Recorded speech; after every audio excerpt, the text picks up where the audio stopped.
You cannot think about what you did 5 minutes ago, 2 minutes ago, 1 minute ago. You have to keep going to the next one. Because if you get stuck in your trade that you did 1 minute ago, you're lost. Do it, forget it, go. Take a loss, take a winner, doesn't matter, go.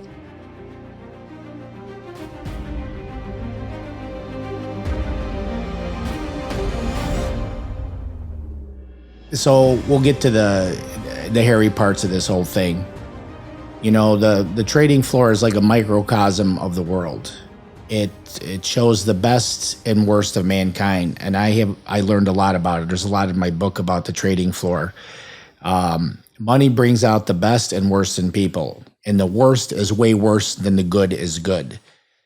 I and these guys too saw guys come on the floor for the first time, like lower middle class guys, start out as runners, really click into the system, and then before you know it, they're huge traders making millions of dollars in a month.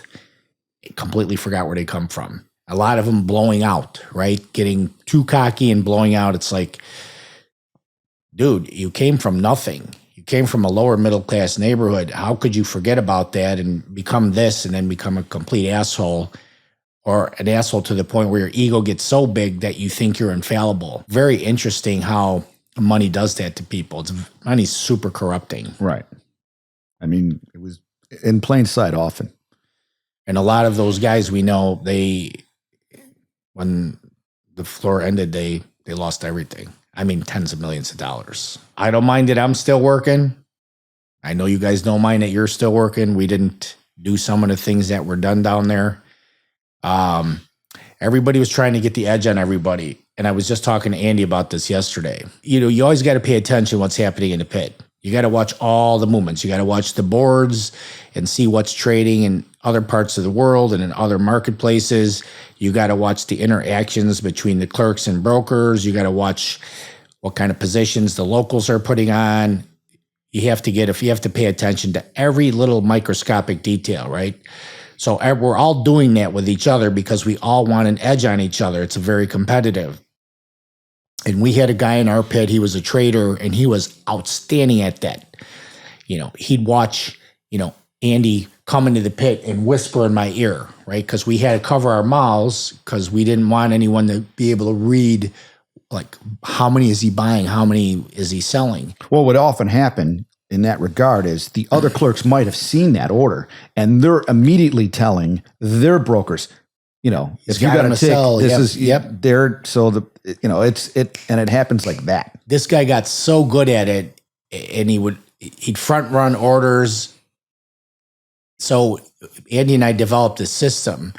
One of our systems was he'd come in and he'd whisper in my ear, and this guy would be staring right at me, watching my reaction. And I would take my cards and I'd put them in my pocket, and I would take my pen and I'd put it in my pocket, and I would turn my back to the pit. And then Andy would turn into the pit, and I'd go, "What's he doing right now?" He goes, "He's still looking over here." I go, "Let me know when he looks away." And as soon as he looked away, I would come in and go, "Sold, sold, sold, sold, sold," because he was getting ready to race me. And then Andy even revised his style, and instead of even whispering in my ear, he would just lean backwards. So, I'd be facing in the pit, and he would lean this way, and he would just say, "Sell 1,000." And he just whisper it like that to my ear so nobody would see it. And then when I was a clerk with Mario. Would you get front-runted by the other brokers ever when that would happen? Because there's, I'm sure. Of course, we all front run. Right. So I'm just saying, like, did you ever get burned by that, by being a little bit slower? Because sometimes you're like, you hear it and you're like, whoa, and you got to react immediately. Of course. I mean, of course we get burned. My favorite, though, was talking about knowing how to read people. What is one of my best reads ever? I won't say his name. He was a spreader. He came in the pit, and he was in the center of the pit. And I knew he had something big because he was real nervous, and he was looking around. He was watching the bonds, and the market was like, it was 3-4. And anytime there was an uptick in the bonds, he got on his toes. So I thought, man, he's got him to buy. And this one, I had that, the mouthpiece to the guys, and I said, so-and-so has got him to buy. And I had a 25 lot to buy with a tick. And I go, I'm going to go buy him, Peter, and he's going to go forbid. So, and I learned that trick from Steve Mendez. When he did the tick order, he could have just a 25 lot to buy. And he would pick a guy out who had a 25 lot to sell, and he'd go, buy him. And everybody thought he would be buying the world. I learned that from him. So Pete Moe had a 25 lot offer. Maverick's in the pit. I know he's got him to buy. I go, buy him, Peter. And Maverick goes, oh, I gave his name away. Forbid, forbid. It was hilarious. It was one of my best calls ever. So we had to pay attention. And that's the thing about, like, when we have these political discussions and people think the world's great, you haven't seen anything until you've seen the worst of mankind, trying to take your spot, take your business by whatever means they can, right? You and I were both on the receiving end, you more than me with... I was an independent. You had a group to back you up. I shouldn't say. Yeah, I never did. I mean, the groups that I tried to join, they were just trying to take my spot in my Right, my that's business. what I mean. Yeah. So I was fortunate to get in my group with RJ. RJ was always righteous to me, but even within the group itself, as you know, Kev, and you, people wanting to take it all, Brett was at the thing yesterday, and he said, man, there was enough for everybody to go around. There was no need to get crazy about that, but that's what greed does to people. Yeah, right? but he says that now. Well, he was good to us. Yeah. So we had very Mafia influence down there, guys. Like the Mafia was heavily rooted there, and they ran the exchange for a long time. I'll probably get whacked leaving my house, but so you would see all these young guys come in. They were sons of Mafia bosses and stuff, and business was routed based on bribery and all this other stuff. Kickbacks. I was a phone clerk before you came, okay, at Discount. And the line was busy. Me and Matt were always busy. What's there? Shooting in orders. And a new broker came in the pit in the front option. They fought to get him in. He got in there. And one day somebody approached me after the trading floor. And he's like, my name's such and such. I want to talk some business with you. Can I take you to lunch tomorrow? I was like, yeah, sure. So he came up to me, he took me to lunch, and he said, we got our new broker in the pit over there, and we see you do a good amount of volume. We'll give you 10 cents a contract for every order you give our broker. Cash. And I'm like, no. I use who I use. They do a good job. I wasn't susceptible to that kind of bribe. And that's when I learned. Now, I knew about this stuff because my godfather got me on the floor. He was a mobster. It was mobsters who got me on the floor, but I didn't want to go that route. So there were many times where competitors came in the pit and they stood next to me and they just started getting a lion's share of business, some of it mine. And I would talk to my godfather about it, like, who is this guy? And he would go, you can't mess with that guy. So it's a miracle. I'm telling you guys that we survived because we were not part of that system, and they were trying to take everything from us. So we didn't get the lion's share. We're still all working our ass off, and that's okay. But it's a miracle we survived. But even if some of those guys that got in it, that bought into it, they didn't make enough to really, Yeah, because it was the upper echelon. Yeah, because they had to kick up all that money. Exactly right. Hey, no problem. We're going to hire you. You have to pay us $6,000 for your seat, and then you're going to have to pay us another $5,000 of your clerk's salary. So you start out minus $11,000. Here's a spot in the pit that we own, and you go get some business. Right. And a lot of these guys, hey, they'll fill $10,000 worth of business. And which means they're down $1,000 for the month. And you're like, how do these guys would say, how can I live? I need money to live. No problem. Here's a $5,000 stipend for you.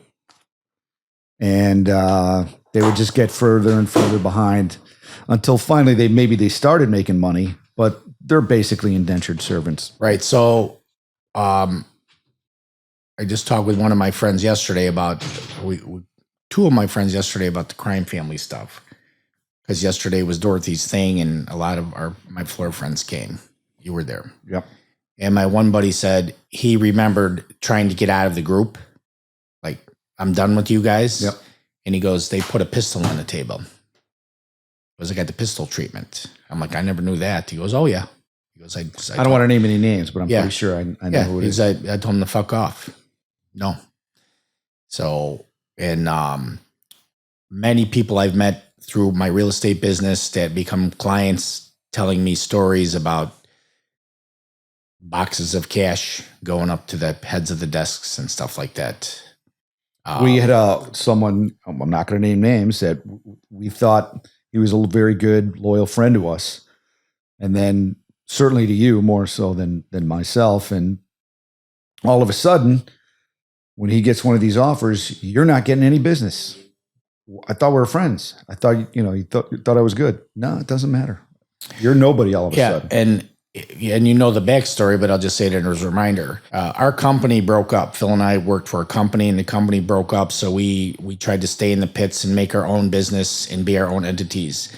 And this guy that I work with at the company we were all worked with that dissolved told me repeatedly, you're going to get all my business. Wherever I wind up, you're going to get all my business. He volunteered it. He just said it over and over again. And then when he landed where he landed, he never gave me an order. So I went up to him, and I was really good friends with this guy. Many rounds of golf, I considered him a dear friend. And we traveled together with our girlfriends who became our wives. I was close with this guy. And when I went up to him and I said, what's going on? And he said, my boss, who was also his dear friend, said, you have to work the business like everybody else does. Well, to me, work the business means we're quoting you, we're giving you information better and faster than anybody else. Better service. I'm going to execute the orders better than anybody else. That's working the business. He didn't mean that. He meant, where are the perks coming? And this guy was my friend. So we didn't, that ended it right there. I mean, I'm proud of what we did. We don't owe anybody anything. We didn't do anybody like backdoor favors. I'll tell you an interesting story. I wrote a post on Facebook about leadership and what constitutes a good leader. And this is the world according to me. But a good leader has to get in the foxhole with his troops. A good leader has to lead by example and put all these things down. And a clerk for one of our competitors, and you both know him, big Irishman, he wrote something to the effect that, when you guys were on the floor, I hated you guys. And it wasn't hate, it was jealousy because you guys were that good. And he said, I always thought you were a great leader. But in that context over there, they respected you, but they wanted you to starve to death. So I never wanted anyone to starve to death. I just wanted us to prosper. They wanted you to die. Yep. And bring it on. Like, we're going to compete in the gladiator arena with our weapons.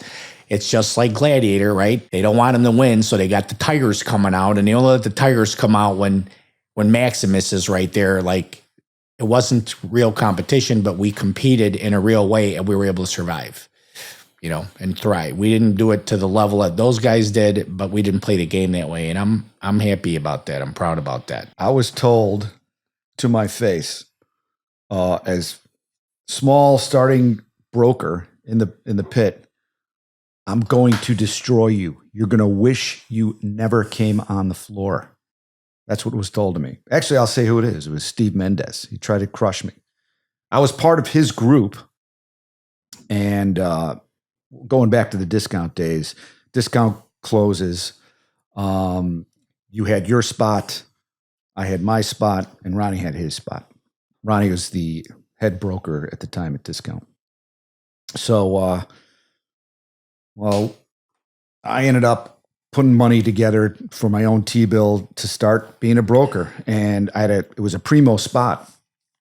Basically, so the Mendez group says, "Come and join us." So I joined them, and basically, I didn't have to really pay for salaries as much, but I was barely making a living. Not only that, what was his name? Mullins. Mullins was my mentor, and he would basically just use me to eat some of his errors. And it was like, what the hell's going on? So basically, they tried to force me out and keep the spot. And I fought and fought. And when I'm fighting, that's when Steve Mendez pulls me out of the pit. He says, "I'm just letting you know I'm going to crush you. You will wish you were never here." So I weaseled out of that by getting recruited by another wonderful group, the Ojo and Manini group. And they knew I wouldn't sign one of their deals. So I joined their group. And basically, I just needed a clearinghouse. That's all I really needed, because I was scrapping as much as I could just to make a living. And I had my seat, I had my T-bill. So those guys, I hired my good friend, and I trained my good friend. And I had another clerk that I hired. So we're cruising along, and because I had to move with the Mendez group, I had to badge up a few guys. And, we're talking a lot of technical stuff. But basically, I needed to have a full badge on some of the people standing in the pit with me, just to be a broker. And I became a broker for other traders in the pit. So the Ojo and Manini group, they start signing my clerks up to their contract, basically making my clerks, or tried to, indentured servants. I get wind of it. Okay. So luckily, a really good guy, Greg Beard, had his own clearing firm. And while I know they're Ojo and Benini's trying to lock me up, and my clerks, I go to Greg Beard, and he was like, "Sure, absolutely, you can come and trade or clear my firm." So I had it all set up, and I had my clerks, the ones that didn't sign up with Ojo and Manini yet, start filling, just start learning how to trade. And they started filling. Maybe I had $5,000 in a separate account that I set up for, and Ojo and Manini, they get wind that my clerk, Dylan, he started filling them. They're like, "We're not getting that money." So they call me in, and this was going on for a little while. They call me in, and I'm like, "Uh-oh, the gig's up. I know something's up." So I go up to the office, and now Ojo and Manini, they're pissed. Manini came in from out of town because he heard what was going on, and he sits down. This is in Ojo's office. Ojo walks in, gets behind his desk, and Manini's sitting in a chair next to me. And he goes, "You rat fuck." I look around. I'm like, "You rat fuck. You owe us some money." I'm like, "I don't owe you any money. You're taking money off of my daughter's plate." I'm like, "You're taking money off of my dog's dish." He's like, "Oh, okay." Ojo goes, "Calm down, guys, and let's talk about this." Sure. So we start talking about it, and I'm like, "Look, I didn't sign a deal with you. Dylan didn't sign a deal with you. Why do we owe you the money? That was the agreement we had." I'm like, "I had agreement with you, and I paid you every bit of money that we have." So then Manini starts getting mad. He's like, "You rat fuck." I'm like, "You rat fuck." And then he comes and attacks me. He just out of my, like, not quite out of my chair. I get pushed back against the wall, and it goes boom. And he's trying to strangle me as much as, like, truly trying to strangle me in the office. I'm like, "What's going on?" And I push him off, and he goes to the other side of the small office and he picks up a cookie tin. It was like bizarre. And he goes to try to hit me. Ojo comes around his desk and he gets in between us. Meanwhile, the minute he starts trying to hit me with the cookie tin, ding, he ends up hitting Ojo because I'm moving Ojo into the cookie tin because I see this all coming the whole time. Ding, ding. Luckily, there's a few brokers that we were good friends with. They heard what was going on. There's banging of furniture. They come in and, it was Gibby. Gibby opens the door and he says, "You can't do this, Philly. What are you doing?" It's just so he would say it. He grabs me and he comes out. And what ended up happening is, they took me to trading floor court. I ended up giving him the $5,000 and we went our separate ways because I had everything set up to go with Greg Baird. And that's how I got out of all of that. And the nasty, I guess, mafioso. The rumor was they were part mafioso. Those guys, any part anyway. Yeah, I call them. They were crime families. They were all. Yeah, I think they collaborated to a degree, but then they were competitive with each other. Also, there were many crime families down there, just like on the street. There's many different crime families on the street. Yeah, so. I'm glad you had a much rougher road. Like I said, RJ was good to me, and he helped me out. And then when the pit expanded, I went in another spot and started competing with my own guys, and they lost. So I wound up doing 50% of the business of 5 brokers, and I asked him, "Can I leave? Because this isn't working out for me anymore." And he let me leave. And then we were completely independent. And then it was a true competition because we weren't splitting up the pie. We had 5 of us splitting up the pie, and I was doing half the business. It didn't work out for me anymore. You wanted it more, Frank.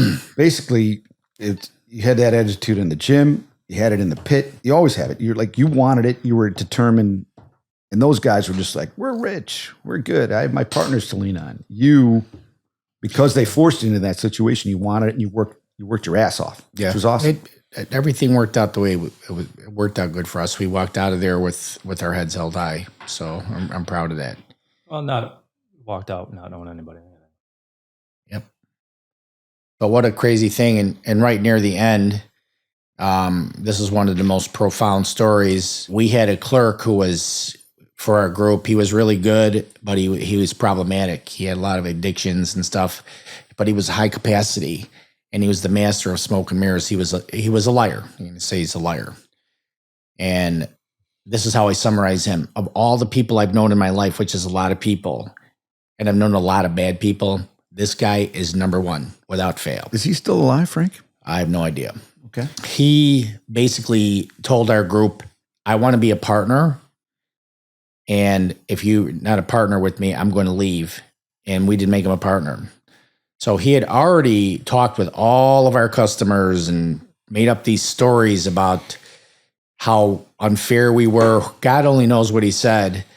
And one day he pops up standing next to me with a new broker who was part of the crime family. He was the nephew of the godfather of the crime family. And right out of the chute, they were getting millions and billions of dollars in business. And one of my guys, Mike, was watching Citibank, and that was his whole thing, was to watch Citibank. They said, "We want to use you." And in retrospect, I didn't realize it, but they probably did that as a segue to use the other guy when he came in, because there was no reason for Citi to ask us. I mean, we quoted everybody, and then the boss up there said, put a dedicated clerk on us. But I think he did that to take his desk focus from this spot in the pit to here, so when the new guy came in, they would already be used to it. I just thought of that right now. That would make sense. So the nephew of the mafia boss is getting all this business with the clerk that used to work for us because he had perpetuated all these stories. Right off the get-go, though, I remember. Right out of the gate. Right out of the gate. Yeah. And I remember telling Mike, "What's going on?" He goes, "Man, I'm watching him. I'm quoting them, and they're going right to him." And they'd wait for him. They go, hey, and my guy would be watching them, and they would wait for him until he saw them. So I kept running up to the desk, and I just finally told the number 1 and 2 man up there, I'm like, "Hey, what's the deal here? I mean, we're doing our job, and you're giving the business to this guy." And he says, will you meet me for breakfast tomorrow at the Merc Club before they open? So Mike and I went down there, and it was the number 1 and 2 guy. And I said, just tell me what's going on. I mean, if you don't want to use us or you can't use us, just tell me. And he goes, but I'm worried, like, what are you guys going to do then? I go, don't worry about us. We'll make our way in the world. I just got to know. I mean, I got a dedicated, top-notch warrior watching you guys all day long. He goes, for reasons we can't tell you, we have to use the other guy. And of course, the reasons were that guy talking to me was in trouble with the exchange, and the crime family got him off the hook. So this clerk we were talking about, I don't want to say his name, millions and millions of dollars of business went to him. They killed it. So now the trading floor is dead. It's already shifted to computer. This guy comes up to me and he goes, hey, can I talk to you? So we walked over to the currencies, and there was not one single body in the currencies. The currencies had died. That was done. And he said, hey, I'm part of the 12 Steps program. And, one of the things is I have to make amends with all the people that I hurt. And I just wanted to say you and your team were great. He hailed us and whatever. And he said, I said a lot of bad things about you to get the business from people. And I just wanted to say I'm sorry. I said, apology not accepted. I said, I waved my hands like this. I go, the game's over, bro. You lied about me and my team. You took food out of our mouths, off our plates. We can't get that back. Apology not accepted. And he kind of got like shitty look on his face. I said, however, if you want to go up to all those people that you lied to about me and tell them that you lied and apologize and tell them what you just said about me, with me right there, standing there, that'll be a good start. No, I'm not doing that. So that guy, I don't wish ill upon anybody, but I believe in karma. So he's not had a good ride. Whatever happened to him, he hasn't had a good ride up until now. So, and I wrote this in a letter when I sent out my monthly letters, and people were saying, well, maybe you should have forgiven him. No, I don't need to forgive you. So that was the nature of that place, though. My wife once said to me, and the husband-wife beefs, well, you at least you get to deal with adults all day. I'm with these little kids all day. I'm like, yeah, I'm getting to interact with 1,000 people who are trying to take everything that we have. Yes, that's the nature of the adults. So it's hard for you guys out there who've never been on the floor to understand this. You have a different threshold for pressure and stress. I went right into the restaurant business after the trading floor. I was part owner of this restaurant, and I asked the partners if they wanted a managing partner, because I know a lot about food and wine. And we had like 3-hour waits on these busy nights.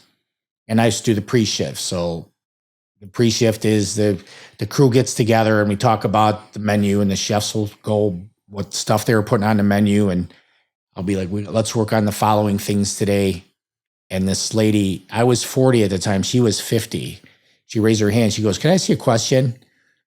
I've been doing this my whole life, and we have these crazy nights and everybody's losing their head, and you're just walking around, focused, doing your thing. Like, how do you do that? And I said, well, my previous job, if I did this instead of this, I could lose my house. Here, if we overcook a piece of mahi-mahi, we just make another piece of mahi-mahi. And some people chuckle, but they didn't understand it. Like, this thing was for real, like super pressure. And it's hard for people to understand that. I remember when I was a phone clerk, and I think it was Kevin Morgan. He goes, screw air traffic controllers. He goes, they're only dealing with people. We're dealing with money here, right? I like the Morkins, all the Morkins. I do too. Oh, that reminds me, Terry Morgan. He would rip the smelliest farts. And guys, when like the pits were all like sardines, right? Somebody would rip a fart, and like it would like the parting of the Red Sea. Everybody would like get away from the guy. And he was notorious for it. that would happen. Like he'd be the only guy standing. Everyone would part ways, and he'd wave to everybody like, "Yeah, that was me." He'd be the only one standing, right? And like, what just happened? Everyone would knew. But the what one happened. time he pooped his pants, Oh, he had to my run God. off the floor. He was like, "Watch this." He was like telling everybody, "Watch this," and then he went, boom. He had to go to the bathroom. Oh my God. Covered a lot there. Cover crime families, the craziness. Yeah. A blessing to be exposed to that, right? Even though we weren't big shots, we made a decent living. We met a lot of people. We have this. This is what grew out of that. So It was a microcosm of real life. You got lessons in life real quick. absolutely. You know, Let's talk about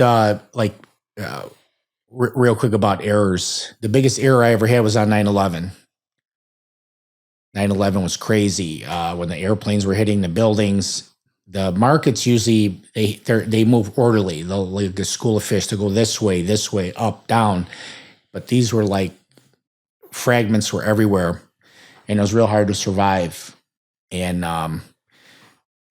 we closed early. I was on my way home. I think you were either with me or Yeah, they halted trading like fast. right. So everyone had a lot of positions going.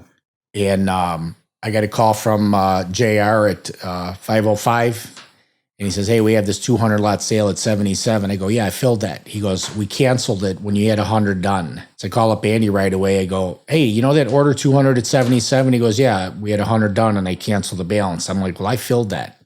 And we were so busy that I didn't hear him cancel the balance. He didn't hear me fill the order. Nobody looked at the card from the pit. And then, I got to say about every error, it was 2 errors that would cost you. Like you just said, I didn't hear him. He, and I did it anyway. It was always a combination. 2 mistakes. Mistakes that's what would kill you. 1, you could, there were safeguards. 2, that's what would screw you. And usually for big money. Yep. And the card went up to the desk and nobody looked at it because they were in mayhem themselves. Right. And then when they grabbed all their stuff and the floor closed, it was an hour later. And I'm like, okay, well, I own those shorts, and we couldn't get out because no markets were open yet. So I call up Singapore. I'm on the phone with the guy. I'm like, look, I got to buy 100. Just buy it. Buy the first offer. I don't care where. And he's like, it's 20 higher. It's 25 higher. I'm like, just buy the first offer. And it was like 45 points on 100 lot. It was like $120 something $1,000. And it was so bizarre what was happening in the world. Like I was relieved that it was done, a 6-figure loss. And we went right back to the TV set with my wife. It was bizarre. Remember Bruce Springsteen came on and sang a song with his group, and it was nuts. I thought, man, the world has changed forever. I remember leaving the trading floor. You remember that day? Were you there? I wasn't there. I'd left the floor by that time. We left. I remember leaving the floor. Remember, it was like an apocalypse happened. Remember everybody walking around on their cell phones looking, and it was like a really wild quietness outside. I mean, No planes in the sky. no planes. It was bright like today, Yeah, right? yeah. It was crystal clear. I'll never forget that. Yeah, I mean, it was weird. Very solemn day. But talk about fast markets. To this day, if someone's freaking out about whatever, doesn't even matter. That person's in a personal fast market. Mm-hmm.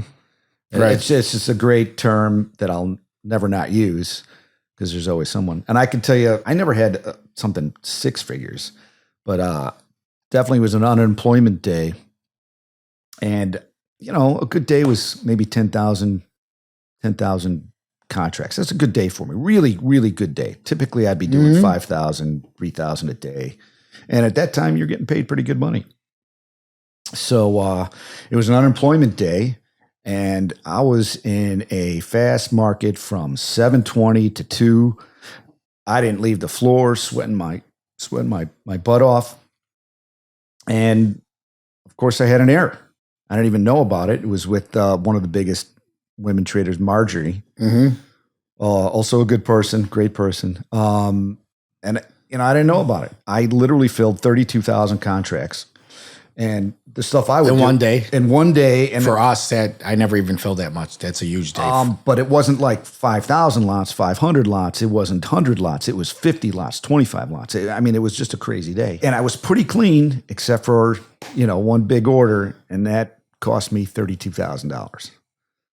I made nothing on that day. That's my worst. So now we're on to another new thing. So it's hard to explain this to people who've never been on the floor, but when you're a broker, your clerks are yelling at you, buy them, sell them, cancel me. What's my total? You get to a point where you're beyond your human capacity. You cannot handle the load. Okay. And we all have that in our careers many times. And you just try to survive. You miscount something and you fill the customer, you owe it to them. And so errors were part of the game. And we had a super busy day, and I was missing a 500 contract fill, right? So the way it works is you do a trade with somebody and then you check to trade with them. Hey, checking, I sold you 500 at 55. You double check.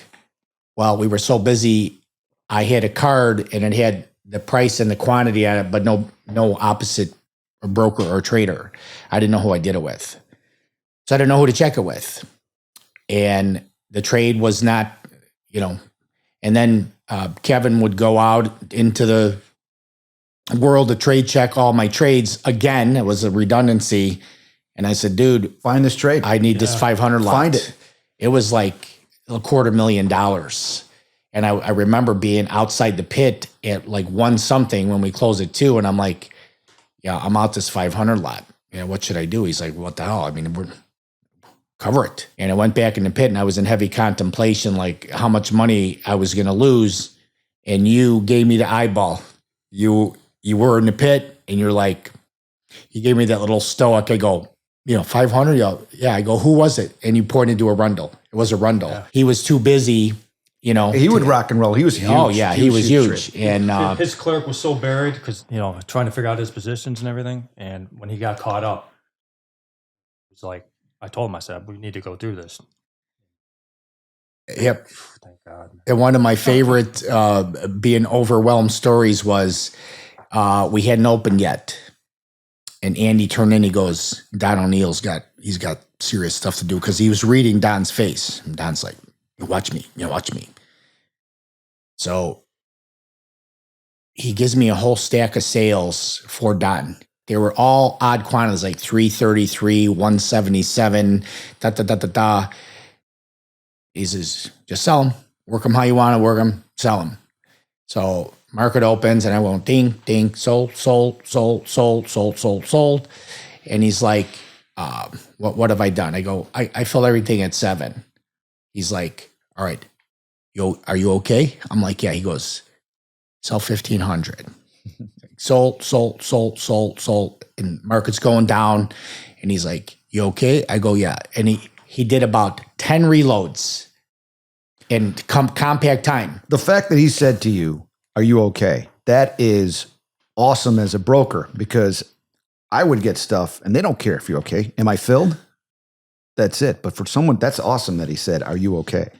That's really good, by the way. Then the market got like crazy because people now were racing me because I was loading everybody up in the wrong direction. And then it got crazy. And then he's like, what have I done? I go, whatever you told me to do. We had no idea. Oh, shit. I didn't have anything carded up. Nothing. All I had were his cards, sell 333. And we had to literally backtrack. We had to go back in and like reverse engineer everything. And we got it done. But like 505, they were like, come on, man, I need prices and breakdowns. And we made them wait for like an hour. We had to reverse engineer every trade. It was crazy. What have I done? Whatever you told me to do, it was hilarious. Wow. That's 2 guys being overwhelmed. Yeah, it was crazy. But again, in that time, there's no time to like, okay, well, let's sit down and talk about it. You got to keep moving forward because stuff's still coming in. That's right. That's such a great point. Other customers are firing in orders. You still got stuff to fill. You know what I mean? I had a $40,000 error right before number. I had a big order, like 1,000 lot, and I think it was unemployment. So the unemployment number comes out at 7:30. It was 7:29, and you're always hoping, like on a big order right before number, you've got to have your count. Okay, so I was doing it and going, I go, sold, and then I think it was chili. He's like this. I go, 800. He goes, no. He went like this, no. And then the number came out. And I go, you got 200, Andy. He goes, 200? I gave him 800. Oh, no. Because he thought 800, I was giving him a total. I was trying to hit chili at 800. He said no. And the market just, of course, went away. Always goes the I wrong got way. out of it. And I used to hit my guys all the time. Like, you're Phil, motherfucker. I got excited. And I gave Andy a back fist. I go, we just lost $40,000, right? But like you said, he's like, all right, buy 500. You got to keep going. You can't dwell on it. You got to like, okay, that's gone. And you got to do your thing. Right. You can't. And that's very hard to explain to people too. Well, I use that to this day. Like, you cannot think about what you did 5 minutes ago, 2 minutes ago, 1 minute ago. You have to keep going to the next one. Because if you get stuck in your trade that you did 1 minute ago, you're lost. You are done, and it gets just compounded. You just do it, forget it, go. Take a loss, take a winner, doesn't matter, go. Super important. Yeah. But those days are, who knows? And accountability too. If a clerk had an error, I messed up. Right. And you just we had that. Like absolutely. We had that. You're not trying to put the blame on, well, I told you or he told me, or it's accountability. It was my error. The floor really was about accountability, because you needed to trust the guy you traded with. Hey, you went to Chile or whatever, and let's say he took that 800 and it went in his face. You got to make sure that he comes back and says, yeah, I did that. I bought 800, 5 ticks higher or whatever. And you talk about a life lessons or a microcosm of the world. Some guys wouldn't do it. They'd say, oh no, I didn't do that. Yeah. And they did. So then, there would be an out trade, talk about out trades, and then you have to go to a video. We didn't have that in the early days of video. And then clearly you see someone do something when they swore up and down they didn't. So it's serious life lessons, especially, just to reiterate what you were saying earlier. A lot of money, a lot of life lessons. Some guys stood up no matter what, and other guys were complete scumbags. You had to know those people and trade accordingly. I had one like that with Gus, who was a good guy. Tommy Corbett stood right above him. So, boom, I hit Tommy Corbett. And Gus carted up the trade. So the next morning I'm into Gus. Or Gus is into me for the trade. And it was a winner. It was a 40K plus or 20. I don't remember, one of the two. I'm like, Gus, I didn't trade with you. He's like, yeah, you traded with me and we're splitting this. I go, I don't want it. I don't want to split the winner with you. I go, I traded with Corbett. We checked the trade. We knew we traded with each other. You didn't check the Gus trade never with traded, me. Never checked it. Yeah, your clerk never came up to me and checked the trade. You might have, should have taken it, just thinking about that. Because look, if he's looking to get, if it went the other way, it wasn't a winner, it was a loser, would he have asked for the money from you and demanded it? Yeah, but I wouldn't have given it to him. That's the thing. Okay. I'm not giving it to you as a loser because I didn't trade with you, and I'm not taking the winner. You got to either. reverse it. Yeah.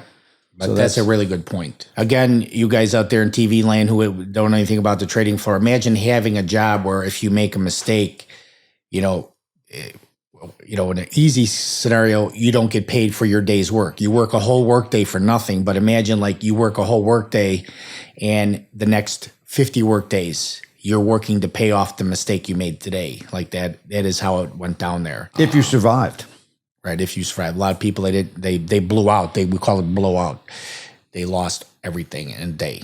They were gone forever. So, and I think a lot of that about our group. We were tight. We all looked out for each other, and I think every one of us as clerks put ourselves in your position because we could take it all away. You know what I mean? Mm-hmm. We had a really good system of redundancy. A lot of checking, right? Sell 500, just checking. You're working to sell 500. double check back and forth, checking my total, double checking, triple checking, right? We had like a lot of redundancy in there. So we ran really clean. I would say if there was a clean index, we would probably be in the top, a half 1% with that. Everybody was awesome. Everybody was awesome. We loved each other. We respected each other. We put a lot of trust in each other. Yep. What everybody did. Even with all the nasty pictures they drew of you and I squeezing each other's asses. So I love that term, clean index. Should have had that. All right, boys, do we have anything else to cover? Any other memories you want to share? Let's work our way out on how everything came to a close and we walked out when it all ended. What's your memory of that, Phil? Well, he's got a different I left early. I'd literally, we can talk about the running and stuff. I don't know if I want to get into that story, but I left early and I got recruited to become a salesperson for my father's firm. So I left in 2000. Okay, so what did you miss? What did you not miss? Like when you left, like where did you feel a sense of relief and where did you feel a sense of, man, I really missed some of those things? Talk about warriors. When everyone in that pit, and I mean everyone, it was a hard job, and it was, you're, as I always put it, you're in fifth gear. Yes, there was the feast or famine, but when you're going, you're in fifth gear. And when I left the floor, all of a sudden I'm in a job where I'm in basically first or second gear. And it was very hard, at least for me, to sort of adjust right away. But no other job, maybe except for maybe, being in the weeds in a restaurant would compare, perhaps. So it took me a long time, and it actually cost me a lot of money because I wasn't able to adjust as quick as as maybe some have. And so that's the major feeling I got from leaving the floor. It was, it's a unique job, and it's gone now, but awesome. Mm-hmm. And I consider myself to this day a floor trader. I don't care what I do. I don't care how old I get. I will always be a floor trader. So that's my feeling on that. I would say also you're also Young Phil. That's another nickname. Yeah. There goes Young Phil. And what about you, Kev? How would you describe the whole thing? Sad, because you and I were basically kind of like the last left in there, and I just remember being in there. And I'll share something with you here. This is the last Christmas bonus that Frank ever gave me. Something he wrote in here.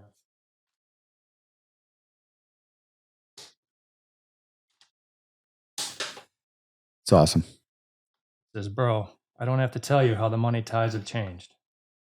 I wish your bonus could be more. Sorry, emotional about it. You're going to make me too, so.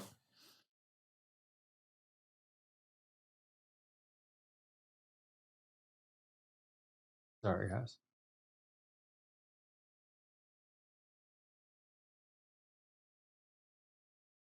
I just want to tell you how grateful that I am for all the great work you've done for me.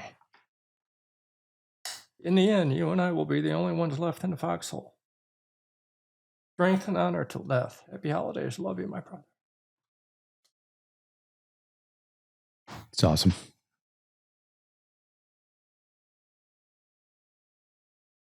It's always meant a lot to me. I never had a lot in life, It's joyful, brother. We're so bonded together. I told Phil this and Andy. It's like we join arms together, and it's so tight that one guy gets stabbed, we all feel it. It's like we all drop to our knees. So that's awesome. We met each other. You took a chance on somebody, and the narrow-minded motherfucker. You gave me opportunity. I learned a lot. We became great friends. And yeah. Things that I've learned from you and from the whole experience of the trading floor made me a better person. I appreciate that, brother. And I pay that forward each and every day. Yep. People. Yep. Financially and Christmas rewards and things that I do and things that I say. I make sure people know that their worth is worth something. Mm. That means a lot. Yeah. We walked away with a fortune. You know what I'm saying? When you look at it that way, we walked off that floor with a fortune, You know, I mean, which was each other. when I first started there, you see all these wealthy people, and it's like, man, that's all I want, man. I want to be like that. I want all that money. Some of the most miserable people I ever met in my life were millionaires. Yep. And I'll tell you what, if all I have is $20 in my pocket and I have the friends that I can count on one hand right now that I have, I'm the richest man in the world, my friend. Hell yeah. I'll tell you that. Yeah. Because I have my dignity, my honor, and I got my brothers to my back if I ever need anything. So, yep. And you know what's very telling to me about the nature of all of us, the people I call my warrior round table, is we all had to go out in the world and reinvent ourselves. We didn't walk off that floor with, a few money, and we all did. We all reinvented ourselves many times, and that's a tribute to the strength and character of each one of us. A lot of people, they left the floor, they didn't survive. I mean, I ran into a guy at the Toyota dealership, I'm not going to name his name, and I was like, holy crap, dude, how have you been? Alcoholism, his partner, he committed suicide, his partner on a training floor. It was his first day selling cars. Lost everything. So we've prospered, is my point. We grind, like this is my new saying. We rise, we grind, and we fight. Back to back, shoulder to shoulder, until it's finished. That's the warrior way. we get up every day, Frank. All of us, we get up and we make our, it's a new day is a new lease on life. Let's make the best of it. You know what I mean? And like the forging of a blade, like when they make a samurai sword, they stick it in the fire, they fold it and hammer it flat, and they keep doing that every time. It builds more layers, and that makes the blade extremely strong. And all the battles we had in the pit was a fold. All the workouts we had was a fold. Like so many folds that forged this blade. This blade is like, we either win or we will die on the battlefield, right? I just watched 300. And when he walked away from his wife, she said, come back with your shield or on it, meaning you win or you die trying, and I think we had that. It's been an awesome ride. And me leaving the floor, I had a little relief because I hated those pressure times and worrying about unemployment in the FOMC meeting and not getting good sleep and then the errors. But the thing that I loved the best is at the end of a busy day, when the bell rang and we were running like a machine, and we would all just huddle up in the pit and go, we fucking nailed it today. Yeah. You can't get that out of 9-to-5 job. No. You know what I'm saying? Well, nice to finish on Warriors are crying like babies notes, but hey. Anyway, boys, it's been a great ride. We got a lot of life left to live. We are climbing the mountain this year to visit Mike O'Connor and his ashes. We got each other. Like that's everything. So Thank you, Frank. all right, boys. Thank you for joining us on the Warrior Podcast. Here with my Warrior brothers, Kevin Watson and Phil Lotsoff. We'll see you at our next podcast. And remember, there is a warrior inside us all. Take care, everybody.